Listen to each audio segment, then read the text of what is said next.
For decades, there is one truth every general believes. You do not break a modern army dug into trenches. You do not cross barbed wire under machine gun fire. You do not move faster than artillery, faster than mud, faster than death itself. By 1915, this rule feels absolute. From the English Channel to the Swiss border, the Western Front is frozen. 2 million men stare at each other across a wasteland of shell holes and wire. Attacks gain yards. Counterattacks reclaim them. Thousands die so that nothing changes. German officers trust this rule. British generals accept it. French commanders bleed against it. The machine gun reigns supreme. Artillery pulverizes everything that moves. Cavalry is obsolete. Infantry advances mean slaughter. The war has found its shape, and it cannot be changed. But in 1916, one stubborn officer refuses to accept the rule. And in a muddy field in northern France, he helps unleash something the world has never seen. You are Captain Ernest Dunlop Swinton, age 47, a career officer, a journalist, a thinker trapped inside a war that punishes imagination. You arrive in France in 1914 as an observer. Your job is to watch, to report, to learn. What you see horrifies you. Wave after wave of British infantry climb out of trenches and walk directly into machine gun fire. At battles like Neuve-Chapelle and Loos, thousands fall within minutes. Bodies pile up against uncut wire. Men scream, trapped, bleeding, unable to move forward or back. You write in your notebook that the battlefield has become a contest between bullets and flesh. And you ask a question no one wants to hear. What if men didn't have to walk? You remember something you saw years earlier, an American agricultural tractor crawling over rough ground, unstoppable, indifferent to mud. You imagine armor wrapped around it, guns mounted on the sides, tracks crushing wire instead of dying on it. You pitch the idea. At first, they laugh. Senior officers call it impractical. Engineers call it impossible. The War Office quietly files it away. But you do not let it go. You write memos. You brief Winston Churchill, then First Lord of the Admiralty. You argue that this is not a vehicle. It is a breakthrough weapon, something that can restore movement to a frozen war. Churchill listens. In 1915, under layers of secrecy, the Land Ships Committee forms. Engineers William Tritton and Walter Gordon Wilson begin building a prototype. Its code name is chosen deliberately. Tank, a harmless word, a deception, a lie. By September 1916, after endless breakdowns, redesigns, and doubts, the British Army commits the unthinkable. They will deploy this machine in battle. And you know, if it fails, the idea dies forever. September 15th, 1916. Flers, Courcelette, the Somme.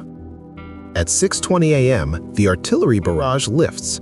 German soldiers brace for another infantry charge. They hear engines, not horses, not trucks. Something heavier, something wrong. From the morning mist, shapes emerge. 49 British Mark I tanks were planned. 32 make it to the start line. Mechanical failure claims the rest before the battle even begins. Even now, failure looms. The tanks move at barely 3 miles per hour. They overheat. Their engines scream. Inside, temperatures reach 120 degrees Fahrenheit. Exhaust fumes choke the crews. Vision slits give only fragments of the world outside. But they move. You watch reports stream back. Tank D1 crushes wire that artillery failed to cut. Tank D17 rolls directly over a German trench.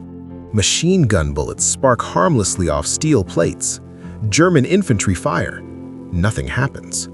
Panic spreads. Men run. At Delville Wood, a tank named Creme de Menthe advances through rifle fire, and silence follows it. At Flair's Village, a tank smashes through buildings, guns firing from its flanks. German officers report something they cannot explain. An armored monster, moving fortresses, steel houses advancing through fire. At 7:30 a.m., British infantry follow behind the tanks, not charging, not dying, advancing. For the first time in 2 years, the line bends. At one sector, British forces advance over 3,000 yards in a single morning. Think about that. Months of bloodshed achieved less, and now, hours. But it is not clean. Tanks stall, break down, catch fire. Crews bail out under fire. Some are killed inside their machines. At one point, German artillery zeroes in. A tank takes a direct hit. It stops moving. Smoke pours out. Failure feels close, but the effect is already irreversible. The Germans are not stopping the advance. They are retreating. If you find this kind of forgotten military history as fascinating as we do, we'd be honored if you hit that subscribe button. We believe these stories of courage, sacrifice, and raw innovation deserve to be told, and by subscribing, you help ensure they aren't forgotten. What they don't realize yet, what you realize immediately, is that the tank does not need to be perfect. It only needs to exist. German High Command reacts with alarm. Reports flood in describing armored vehicles immune to small arms. Emergency countermeasures are ordered. Armor-piercing ammunition is rushed to the front. New tactics are debated in panic. The psychological impact is enormous. Trenches are no longer safe. Wire is no longer protection. Machine guns are no longer absolute. Within months, Germany begins developing its own tank, the A7V. France accelerates production of the Renault FT. Britain redesigns the tank into faster, more reliable models. By 1918, tanks spearhead combined arms offensives. Infantry follows armor. Artillery coordinates movement. The deadlock breaks. The war becomes mobile again. The Somme does not end the war, but the tank ends the stalemate. And every armored division that will ever exist traces its lineage back to that muddy morning. Captain Ernest Swinton survives the war. He watches as the world embraces the weapon he once begged officers to consider. He writes about it, he teaches, he fades quietly from the spotlight. The tank does not remember his name, but it remembers his refusal to accept the rule. Thousands of anonymous tank crewmen pay the price in steel coffins across future wars. Millions more are spared the slow slaughter of trench warfare. Today, armored vehicles dominate battlefields from deserts to cities. And it all begins here, with one man who asked a forbidden question. If this story moved you, please hit that like button. Every click tells the algorithm this piece of history is worth remembering.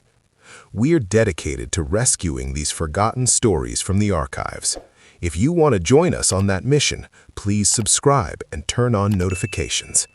Where are you watching from? Drop a comment with your city or state and tell us if someone in your family served. Thank you for ensuring that Ernest Swinton and the first tank crews of 1916 do not disappear into silence. They deserve to be remembered.